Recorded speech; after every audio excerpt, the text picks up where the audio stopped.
aho twasanga umugani w'abakobwa 10. Umugani umenyereye usanzwe mwumva cyangwa mwagiye musoma ibyabo, ariko uyu munsi ndagira ngo twongere twumve buri bushya, tugire icyo dukura mu mwuka w'Imana ashaka ko dusigara abana b'Imana. Matayo 25, urupapuro rwa 28 isezerano rishya muri Bibiliya yera. Ndasoma ndibwira ko mwese mwahageze. Mwumvire Bibiliya zanyu zumvikane, maze Satani atsindwe azahabwe icyubahiro. Matayo 25.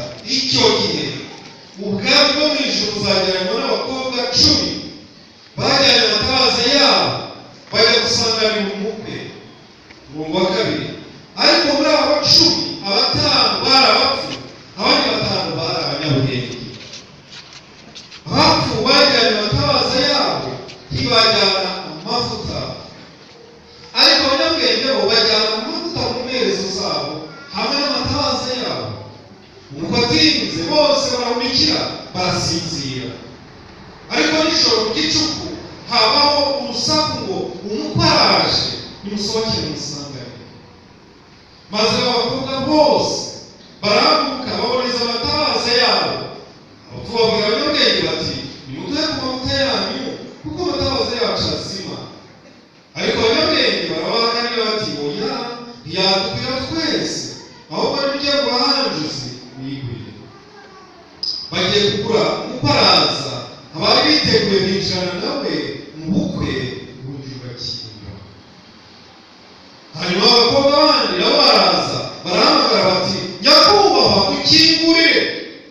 12. Nawe arabasubiza ati, ndababwira kuri yuko ntabazi. 13. Yesu asoza ubwababwira abantu akomeye ati, nuko mube maso kuko mutazi umunsi cyangwa igihe. Agaciro ko kuba umunyabwenge. Uyu mugani Yesu yatangiye ko icyo gihe ubwami bwo mu ijuru buzagereranywa. Yesu yabishyize mu nzagi. Ariko uyu munsi ndagira ngo mbabwire abana b'Imana bibwirije na Mwuka Wera ko icyo gihe yavugaga cyasohoye ari iki turimo. Haleluya. Icyo gihe cyarasohoye. Ni iki ngiki. Icyo gihe ayo magambo yavuze ayahekeresha ayamaze kubabwira muri Matayo 24, aho dusanga igihe ubuhanuzi bukomeye bwavugaga kurimbuka kwa Yerusalemu no kugaruka kwa Yesu. Ubuhanuzi dusanga muri Matayo 24 n'ubuhanuzi buhekeranye cyangwa se ubuhanuzi bushoreranye bugaragaza ibikorwa bibiri byagombaga kubaho, kandi ibyo bikorwa byari ibikorwa byazaga guhindura byinshi cyane mu mateka y'ubwoko bw'Imana, atavuga abisirayeli gusa, ahubwo n'ubwoko bw'Imana bwose buzabaho mu bihe byose. Ku Bayahudi kurimbuka kwa Yerusalemu cyari ikintu badashobora kwiyumvisha. Kurimbuka gusenyuka k'urusengero rwabo byari indoto, byari kuvuga ngo ni ukwigiza nkana, ariko bikaza kubwira abana b'Imana byarabaye. Uko Yesu yabivuze niko byasohoye. Yerusalemu irasenyuka, urusengero rwabo rurasenyuka. Uyu munsi ugiye i Yerusalemu muri Israeli kwasura kugira ngo ushake trace cyangwa ibimenyetso bya Yerusalemu yo muri icyo gihe by'urusengero rw'Imana babibura. Kubera ko icyo Imana yavuze niyo gitinze kirasobanura. Ubwo buhanuzi rero abuherekeresha ubundi buhanuzi bwo kurimbuka kw'isi, bwo kugaruka kwe. Kugaruka kwa Yesu kuzagendana no kurimbuka kw'isi n'iherezo ry'isi. Muri icyo gihe rero, mbere y'uko Yesu agaruka, niho Yesu yaciye umugani cyangwa yahaye inyigisho abamwumvaga muri ubugari w'abakobwa 10. Mu buryo butangaje cyane bw'ubuhanga Yesu yakoreshaga yigisha, hari uburyo bwo gukoresha imigani, parabole cyangwa parables. Ubwo ni uburyo bwa byatumaga bamwe badahita bumva neza ikivuzwe, ariko abashorewe n'Umwuka Wera bakabasha kuba bafite ubwenge bw'ijuru, basobanukirwa n'ikivuzwe, bakitegura, bakaba maso kugira ngo kitazabatunga. Iyo Yesu yamaraga kwigisha abigishwa be bashyira mu kwabo, akarushaho kubasobanurira ibyo amaze kubabwira kugira ngo nabo bazabisobanurire abantu. Uyu mugani Yesu yakoresheje yari imvugo igendanye n'imibereho y'Abisirayeli. Ubukwe ni umuco wabo, ibi byaberaga. Ntabwo ndi bugaruke kwerekeye ku muco w'Abisirayeli ngo babwire uko ubukwe bwabo bwatahaga, uko bwagendaga, uko bwitegurwaga, ariko bimwe na bimwe tubisanisha cyangwa se tubihuza n'ubukwe bwacu hano mu Rwanda, umuco wacu. Uruhande rumwe haba hari ubukwe, ku rundi ruhande hari umugeni, ku mpande zombi haba hari abiteguye kugira ngo ubukwe butahe. Hano muri uyu mugani hari abantu babiri bavugwamo, cyangwa se hari itsinda ry'abantu bavugwa kugira ngo dukuremo icyigisho gikomeye cyane. Ni abakobwa 10. Abakobwa 10 bashushanya abandi. Abakobwa 10 bashushanya abantu bose bari mu itorero, abantu bose basenga, abantu bose bumva ijambo ry'Imana, abantu bose bafite isano n'itorero. Uziko kuza hano mu rusengero byonyine ariko bwa mbere waje biguha amahirwe yo kugira isano n'itorero. Haleluya. Biguha amahirwe yo kugira isano n'itorero. Uziko iyo waba ukagiye ukababwira n'uko korali itorero ryavugaga, biha amahirwe aho bagiye kubwira amahirwe yo kugira isano n'itorero ry'Imana. Uziko niyo waba nta gikora mu murimo w'Imana, ukaba wicaye mu itorero imyaka umaze uko yagara rwose, biguha kugira isano n'itorero. Bavuga ko ari abategereje kuza kwa Yesu. Abo ngabo bitwa Abadiventisite. Adventisite bravo. Yesu ashimwe. Nanjye turimo, ariko hari n'abandi hanze b'Abadiventisite. Sibyo? Twebwe turi n'akarusho, twebwe turi Abadiventisite b'umunsi wa karindwi, bategereje kugaruka kwa Yesu, kandi bategereje barangwa no kumva ibyo Yesu yavuze, bakomeza batiye kw'Imana n'ukuri kw'Isaba. Haleluya. Ubutumwa butwaye. Abo rero bita Abadiventisite bategereje nibo abakobwa 10 bose, n'ubatandukanye bose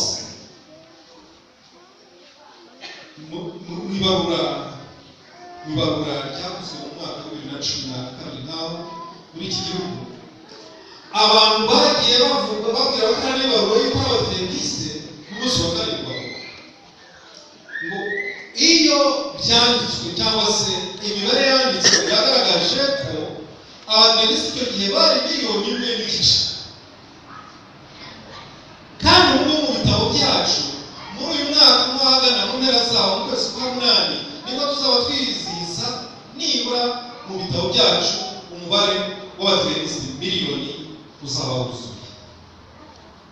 Tuzakora umunsi mukuru, tuzakora yubile y'imyaka 100 ubutumwa buzaba bugeze mu Rwanda nk'uko bwinjiriye igitwe hariya. Hanyuma tujya gushima Imana kubw'umurimo mwiza Imana yakoze.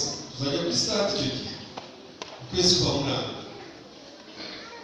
Tuzaba rero turi Abadiventisite, muzabimenyeshe n'Abadiventisite bataye kugira ngo umunsi uzaze twizihize iyo myaka 100. Ariko turashaka kubabwira nuko twebwe tubariye imibare y'amagaragara, ariko abandi batagaragara bahigiye bibereye mu ngo zabo. Iyo babaruye usanga magingo y'aya bashobora kuba bari miliyoni. Abo bose ni abategereje kuza kwa Yesu. Abo bose bari muri abakobwa 10. Abakobwa 10 usanga ndetse babasanga n'umwanya matorero avuga nayo ko ategereje kugaruka kwa Yesu. igitangaje ahangaha nababwiye ko umukwe uvugwa ahangaha ari Yesu Kristo. Niwe wari utegerejwe, niwe abakobwa 10 bahagurutse kugira ngo bamusangane. Nusoma byahishije babyara mu wa kabiri hazakubwira uburyo Yesu Kristo agiye gukoresha ibirori byo gutwara umugeni we. Haleluya. Ndakwifuriza kuzamura. Iyo tugeze ku murongo wa kabiri w'uyu mugani niho dusanga itandukaniro ry'abakobwa uko ari 10. Yesu aravuga ati muri aba 10 abatanu bari abapfu, bandi 5 bari abanyabwenge. Kandi biriya bagize itorero, abagaragara n'abatagaragara. Itorero rigaragara n'itorero ritagaragara. Hariho bamwe bishuka bajya bavuga bati twebwe turi abana b'Imana, bari abandi n'abantu b'isi, n'abantu b'Imana. Mugeze mwumva iryo zina, ayo mazina abantu bamwe batangiye kwiyita bavuga bati twebwe turi abana b'Imana, ariko ni abana n'abantu b'Imana.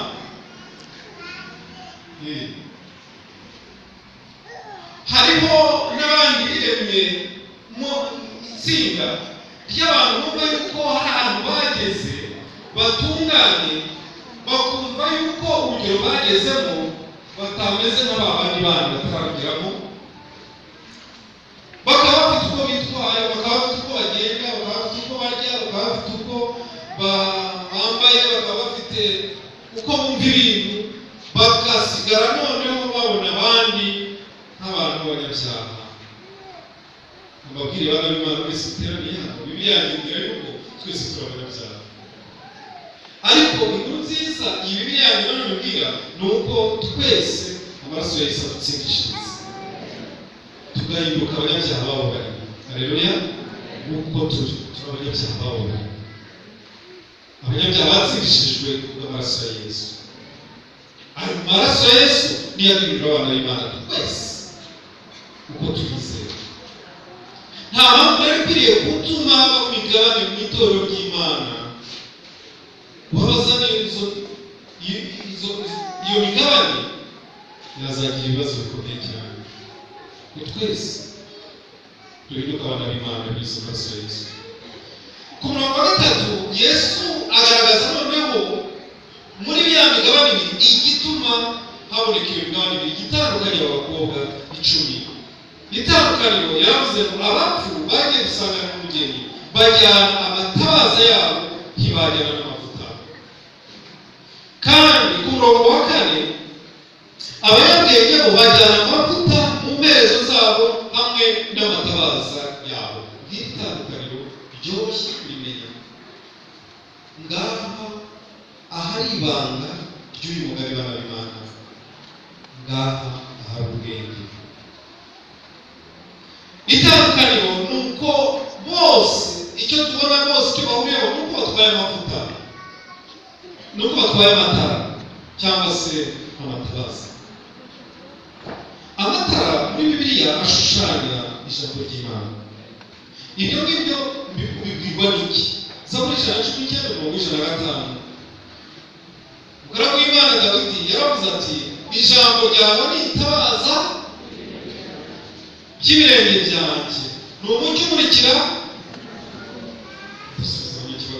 ni umucyo umurikira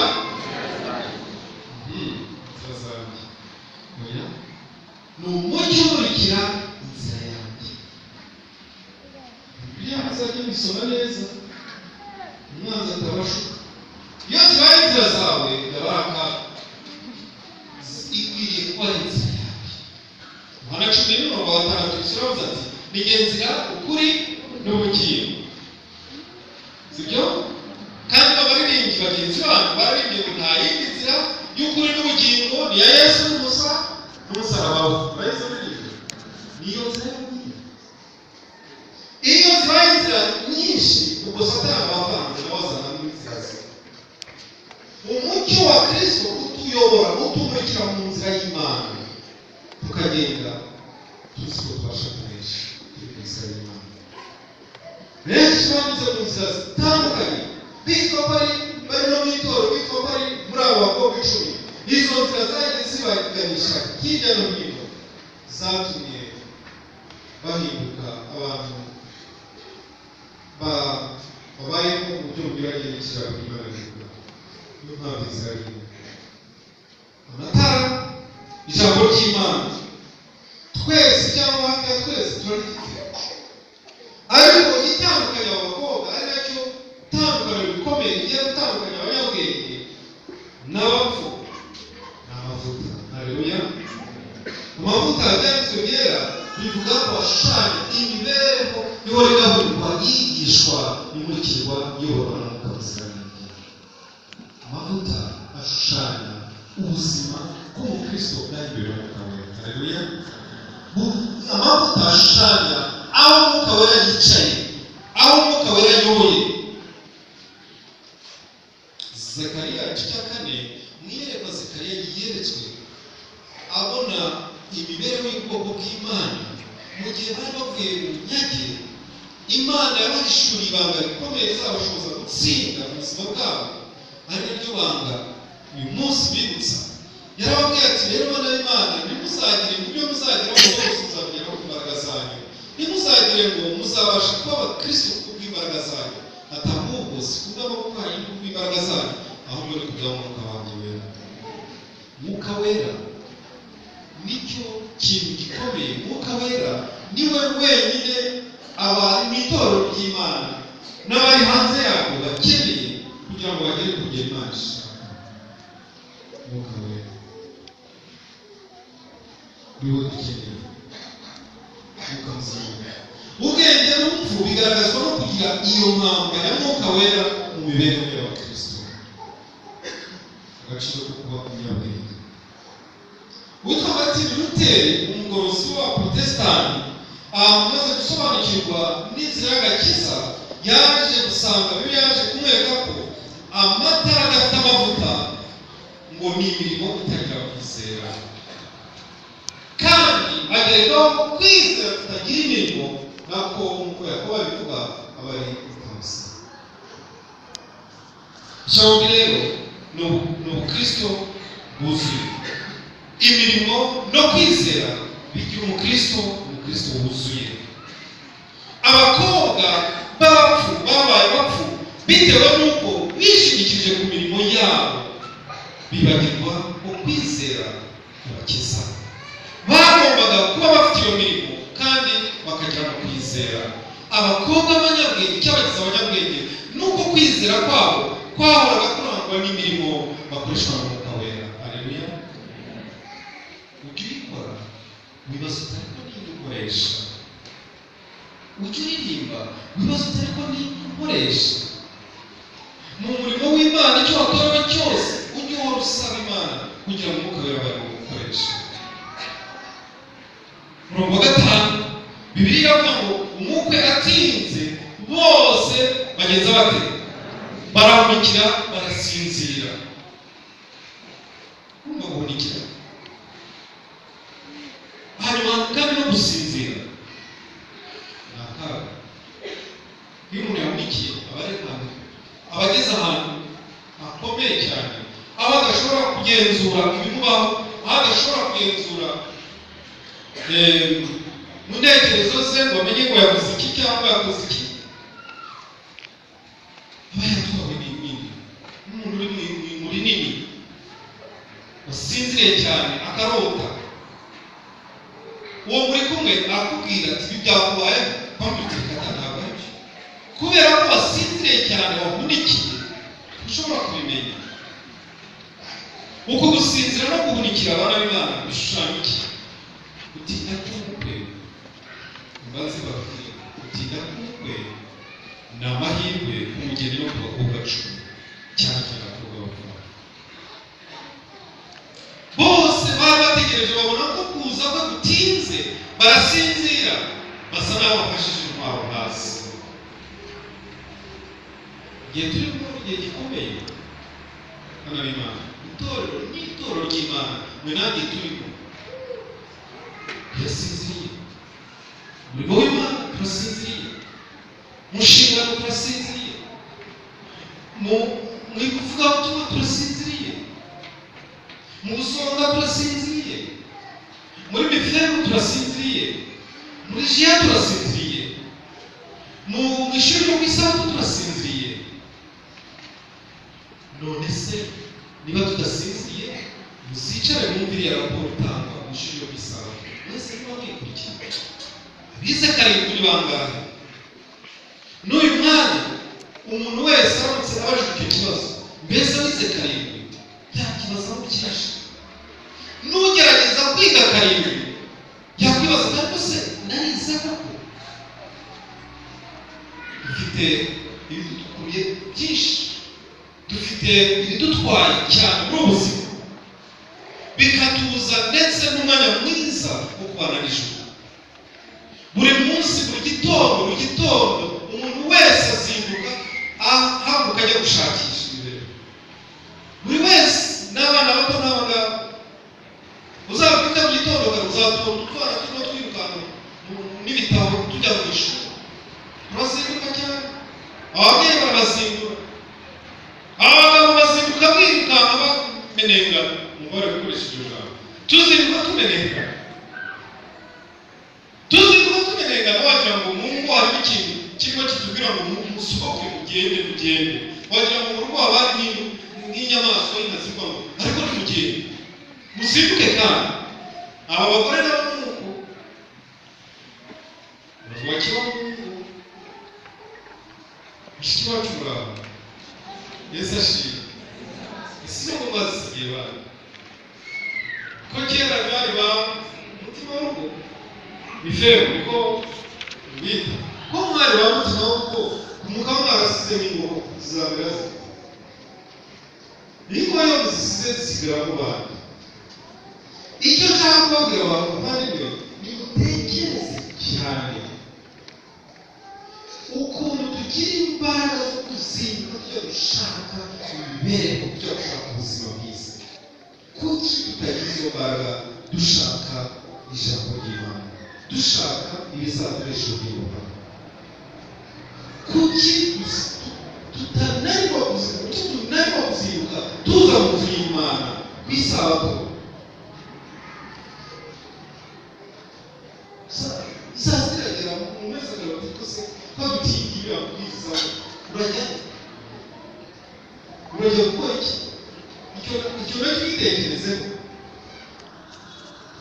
Ufite igihe cyo gushaka ibyawe gusa, ariko ufite igihe cyo gushaka Imana, cyo kubana nayo. Indirimbo yacu iravuga ngo upfusha igihe ubusa kandi ari ingenzi rwose. Tuzabigenza dute? Tuzabaho dute? Kuko ni ugusinzira gukomeye. Ngwino kuwa mbere w'isabato uze hano Kibagabaga. Ngwino kuwa mbere w'isabato uzare English Church. Ngwino kuwa mbere w'isabato ujye mu izimiro, ujye hirya no hino. Ngwino uze mu materaniro yo ku mibyizi, ngwino uze mu mavuna, uzarega abantu baza. Kuki abantu bariho? Abantu bariho. Imana itugire impuhwe bana b'Imana. Kristo Yesu atazahinduka ku bicu agasanga turimo twirukanka dushaka imibereho, agasanga tutafitanye nawe isano, tutobatanye nawe. Imana ituyobore. Bose barasinzira, bose baramukira. Wiga kangahe? Ibitabo by'iyobokamana utunze n'ibingana mu wawe wa mugabo n'abatabazi n'abatabazikazi utabazi neza mushiki wacu. Imana imugisha. Hari ibyo nigiye aha ngaha, utabazi ntabwo ukibubona kurajya hino, ariko muracyabizirikana. Icyo ni ikintu cy'ingenzi cyane, no kudushishikariza gutabara bene wacu hakiri kare. Wakoze cyane. Ariko se turatabara ko twitabara cyangwa n'ubutabazi bwacu ni gutya? Ntabwo ari nta mbaraga bufite, kuko natwe dukeneye kwitabara gusa. Icyigisho cy'ishuri ry'isabato biraza bwenda bikavugwa na bake. Nta mwanya tugira wo kwicara ngo tuganire nijoro, twicare turye. ugusinzira abana b'Imana ibihe byose byagiye bibaho, itoro ryagiye rigira ibyo bihe, nyamara kandi dushobora no kurangwa n'ibigeragezo dukura nabyo bikaduca intege. Wibuke wa mugani w'umubiri wasohoye ivuga,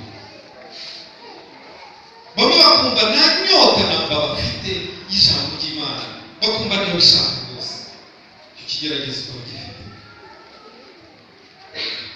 Ariko gusinzira bishobora kuza mu buryo bw'urupfu rw'umubiri, ko dutungura ntitube tuzi igihe ruzaza. Icyo gusabwa rero kuba maso mu kwezi w'ubuzima. Ku murongo wa 6 umugani urakomeza, Yesu aravuga ati ariko nijoro mu gicuku ende numva abana b'Imana bari basinziriye, bari bahunikiye, kandi noneho mu gicuku habaho urusaku ngo umukwaraje musohoke musanganire. Bibaye mu gicuku, mu gihe abantu bose batabyiteze. Niko Yesu yavuze uko umwana w'umuntu azaza mu gihe abantu badatekerezamo. Abantu bavuga ngo nta mahoro nta kintu gihari, dufite umudendezo wo gusenga.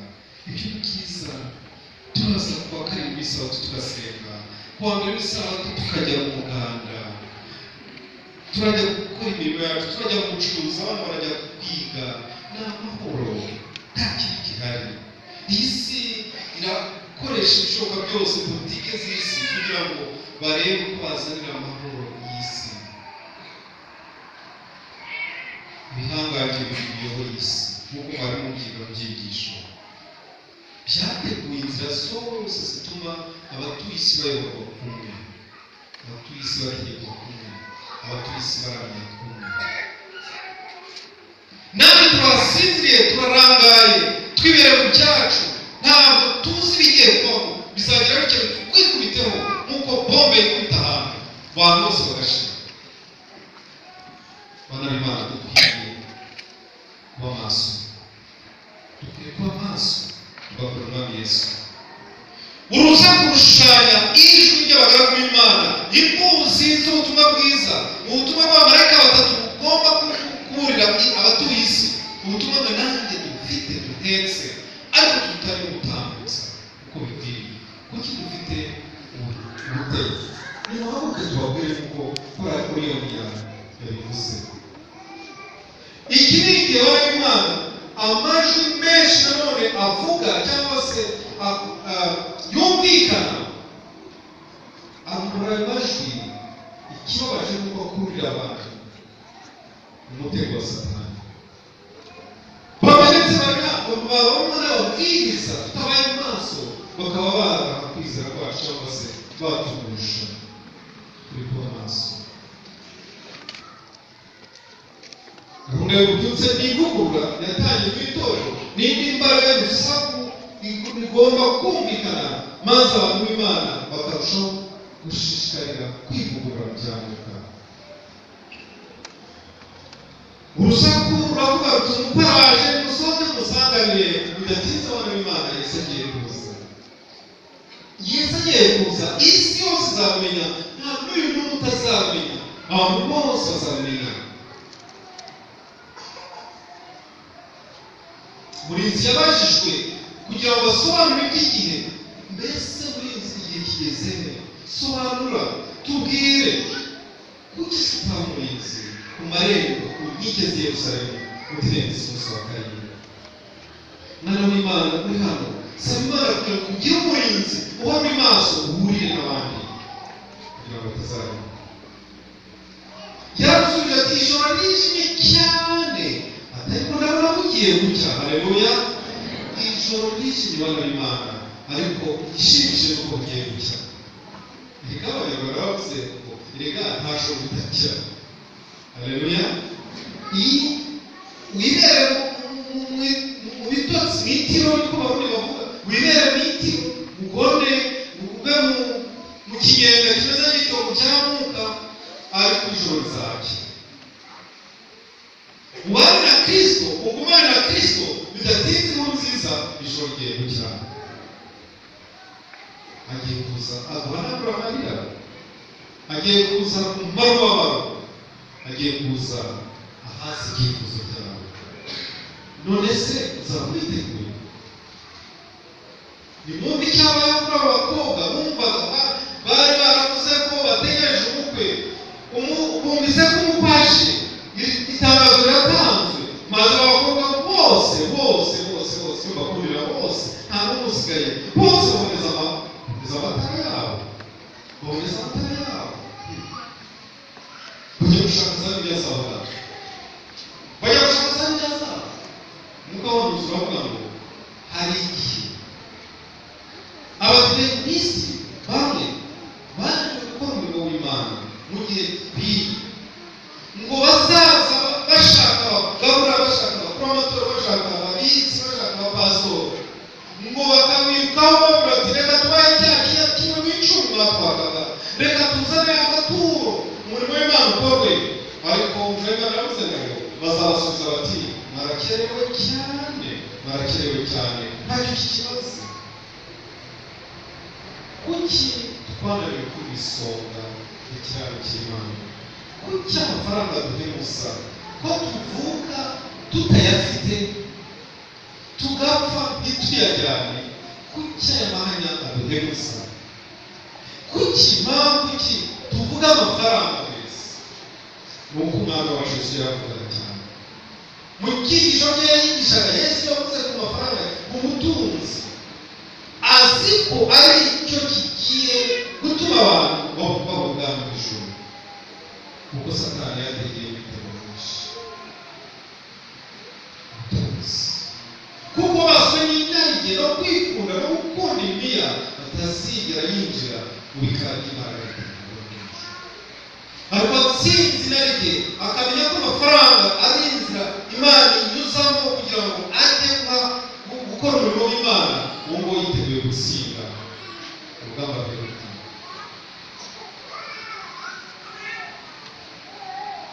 Baraza bose baboneza amatabaza yabo, bongera gusubira muri Bibiliya, nyamara igihe cyari cyagiye, noneho batangira gucana amatara, baracana. Abanyabwenge bacana amatara kaka kuko bari bafite amavuta, ariko abapfu bacana amatara kazima. Kubera iki? Kwizera kudafite imirimo idafite kwizera. Babonye bakomeranye kandi ubukwe bumva ari maza, ageze ku irembo hariya batangira kujya gusabiriza amavuta, ibintu bidashoboka. Abanyabwenge bati ntabwo bari ku mavuta, babwire agakiza n'umuntu ku giti cye. Haleluya! nta muntu ukiriza undi, nubwo yaba ari umugore wawe cyangwa umugabo wawe, nubwo yaba ari umwana wawe. Bana mujye gushaka Imana, muyikundire, umenye Yesu, azabahisha ubugingo buhoraho. Ntabwo muzakizwa kubw'ababyeyi banyu, ntabwo muzakizwa kubw'umugore we. Buri muntu wese, abasore n'inkumi, murusheho gushaka Yesu. Nawe arabashaka, kandi nimushaka igihe kikiriho, mwinjire mu murimo we, mukore, mwitange. Turababwira bati ntibyashoboka, kubera yuko dufite amavuta yacu aduhagije, ntabwo tubabaho urebe bishoboka.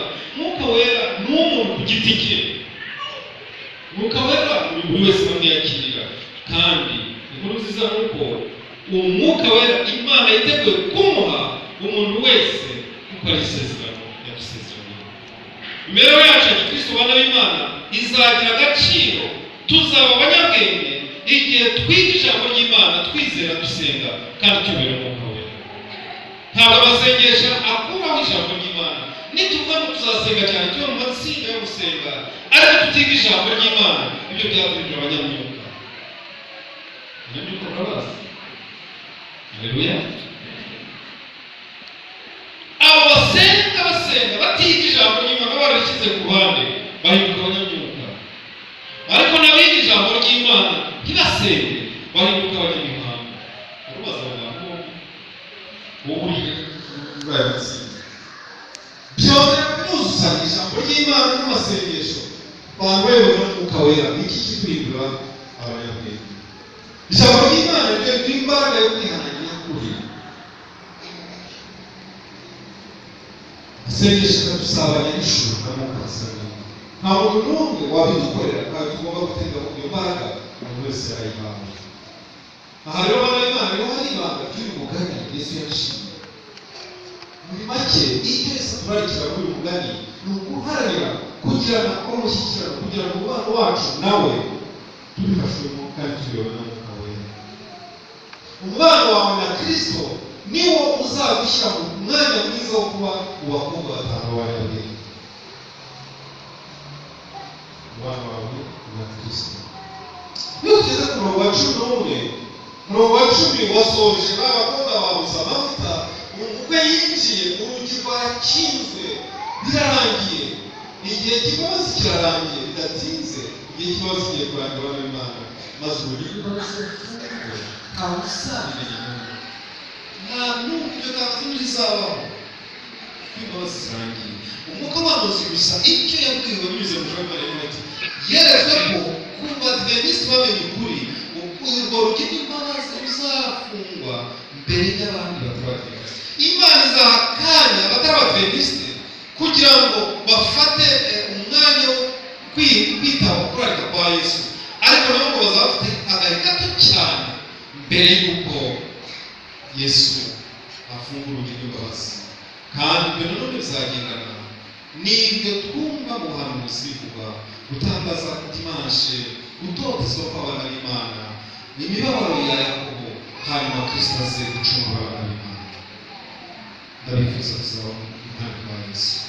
si icyo gihe ariko si icyo gihe ariyo bavuga bati ese dimanche tugiye kugera, ese papa barimo kubonana n'aba.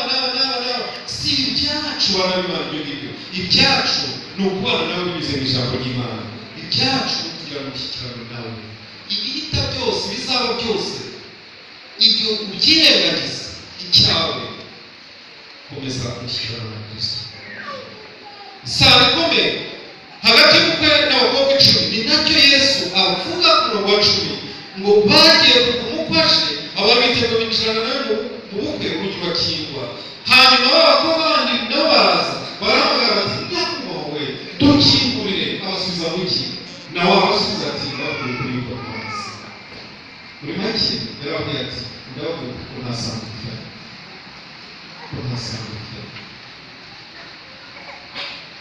bizera b'itorero rya Kibagabaga naje kubasura mbifuza kandi bashishikaza mu izina rya Yesu ngo muharanire kugira isano na Yesu, muharanire kugira isano na Kristo wabakunze akabitanga. kandi iyo sano mujyana na Yesu ndakurahiye na mugenzi wawe uzagira isano nawe, ntabwo uzongera kumubona ukundi, uzakunda mugenzi wawe ukundi. mu bana w'aba bakobwa b'abanyabwenge nta bagiranye na Yesu ntibigeze bawureka, bakomeje urukundo bamukunda. namwe mukuze urukundo mugomba gukunda Yesu. kwizera kwabo bakomeje gukura. reka mbabwire kwizera kwabo kugiye guhora gukura. ntimugashimishwe n'aho mugeze, mujye kurushaho guharanira gukura kurusha uko bukeye. hari byinshi Imana imutezeho byo kuyikorera. nimureke tube mw'iroro twarimo, nimureke tube mu bukungu twagiraga, dusabe Kristo kugira ngo aduteze intambwe tujye kugera kwifuza. urukundo bamukunda si amagambo ahubwo ni ibikorwa. yaravuze ati nimunkunda muzitega amategeko yanjye, nimunkunda muzabigaragariza. ntabwo muzaba abantu b'iryarya ngo muvuge muti ndagukunda Yesu uzi ko ngukunda, ndagukunda mwami bihebuje rwose, ndagukunda Yesu nawe urabizi. imirimo yanjye izabyerekana. ariko si iyo mirimo iyo ayibonye abona ibyerekana koko, cyangwa iyo mirimo hari umwikorere. iki kibazo niba atari Yesu abasatani. ndabasabira ngo iyo mirimo yose ikorere Yesu wabwiriye. Mwuka Wera yakomeje ko mu mibereho y'abakobwa batanu kandi akomeza gukorera imitima yawe abamurikira gituko babe maso. Imana idufashe bane Imana tube maso. Umwuka wacu agiye kuza, inshuti yacu twitaye i Kalvari agiye kuza umwami w'abami wambaye ikamba ry'abakirana ikamba ry'izahabu kandi ari umuneshi azaza gutwara umugeni we. Ni nanjye ndasaba ngo Imana ishoboze kuba mu ruhande rw'iyi, Imana ishoboze gukora ibisanzwe dufitanye nawe kugira ngo tuzajye twiteguye tuzishimane nawe, tuzabane nawe iteka ryose, tuzabe muri ibyo birori by'akataraboneka byo gusangira n'umwami wacu n'abera bose bazaba baturutse impande zose. Ndabifuza mwese kuzaba muri ibyo birori mu izina rya Yesu. Niba gusenga kwanyu nanjye uko bisaba kugira ngo tuzabe muri ibyo birori, reka dushyire ibiganza byacu hejuru.